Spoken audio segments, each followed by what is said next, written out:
Supreme Court heard arguments for two landmark transgender athlete cases on Tuesday, one based in West Virginia and one in Idaho, both of which were brought by transgender women contesting the legality of their state's ban on transgender female athletes. The cases could have broad ramifications for the rights of transgenders in the U.S. Hello and welcome to USA Today's The Excerpt. I'm Dana Taylor. Joining me now to discuss the arguments and also how the court responded is USA Today's Supreme Court correspondent, Maureen Groppe. Thank you so much for coming on, Maureen. Oh, thanks for having me on. These two cases took a long time to reach the Supreme Court. In fact, Idaho and West Virginia both fielded petitions to have the court review lower courts' rulings in July of 2024, but the Supreme Court didn't grant those petitions until after its June 2025 decision in U.S. versus Groppe. Why, and what was that case about? So the previous case was about state bans on gender-affirming care for transgender minors. In other words, whether states could prevent minors from getting puberty blockers and hormone therapy. And in that decision, the court said that the bans are constitutional because they turn on someone's age and type of medical treatment. Then they were not discriminating on the basis of their sex and on whether someone is transgender. The case, though, was decided what we call narrowly. So it was just on that particular issue of gender affirming care. They could have written the case more broadly in ways that would have decided other types of situations, such as these transgender athlete bans, but they didn't. They just kept a narrow focus on that. And then now they turned to this specific case, whether another area of laws affecting people who are transgender. Maureen, can you please describe the two cases at the heart of yesterday's hearing?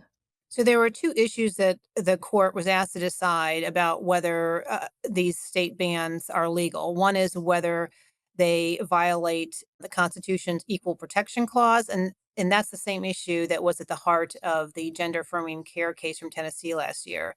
The other issue is whether they also violate Title IX, and that's the section of a civil rights law that bars sex discrimination in educational programs. Lawyers for the students argue that the bans discriminated against them on the basis of both sex and transgender status, and that can't be justified in their cases because the laws don't take into account whether someone who has blocked typical male puberty, for example, still has a physical advantage. The lawyers for Idaho and West Virginia who are defending their laws, they argued that transgender women retain advantages even after they've had hormonal treatments such as puberty blockers and receiving estrogen so that they can be treated differently under the law.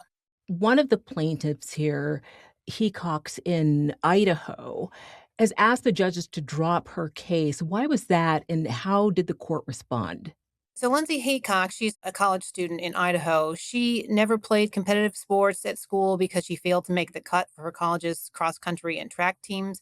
Instead, she played what her lawyers called no-cut team sports and soccer and track. But she stopped participating in sports this year, which is her senior year, and she wanted to dismiss her challenge to give the other side a win, saying, I'm not challenging your law anymore as it applies to me. I'm not going to play sports anymore. I'm never going to play sports and try to challenge this law again. And she did so because she told the Supreme Court that she's afraid continuing with her case will subject her to harassment, and that'll make it harder for graduating. And that's what she wants to focus on right now. And she also said that there's increased intolerance for transgender women who participate in sports. She made that argument to the court in the fall. Idaho opposed her petition, even though that would have given them a win. It would have given them a win without a decision from the Supreme Court saying, yeah, you're right on your legal arguments. And that's the way they want to win this case. So they said she shouldn't be able to withdraw at this late stage in the game. And the court said they were going to wait until after the oral arguments to decide whether or not her case can continue. Maureen, did the justices appear to be persuaded by either side? So the court has a 6-3 conservative majority. There are 6 justices who are appointed by Republicans and 3 by Democrats.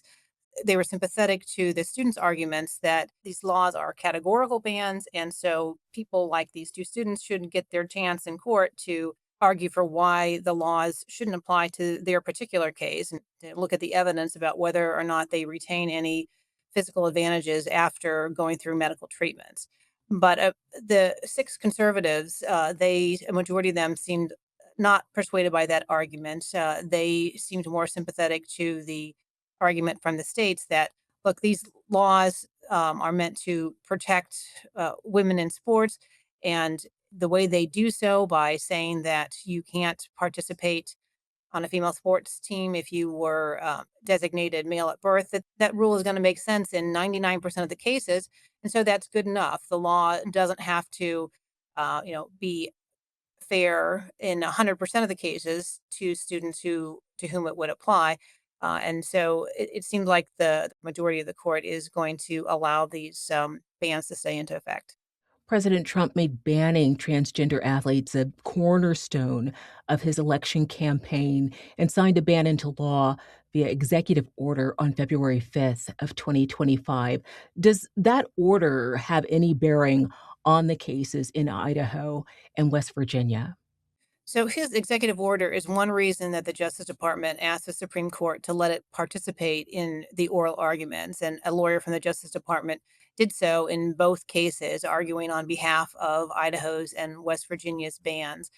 One thing that the lawyer was asked about is whether his logic would extend to the Trump administration's executive order, in the sense that the states are saying that they are allowed to impose these bans.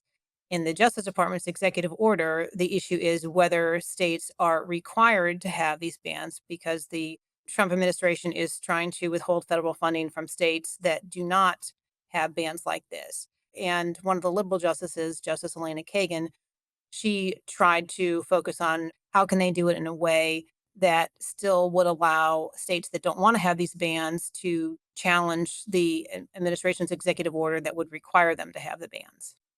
Maureen, what has the Supreme Court said in the past about transgender rights? Are there any recent rulings that give us a hint as to which way the justices are leaning? Well, the transgender rights community got a huge win in 2020. The Supreme Court surprised a lot of people by ruling that a civil rights law that prohibits sex discrimination in the workplace, that applies to gay and transgender people.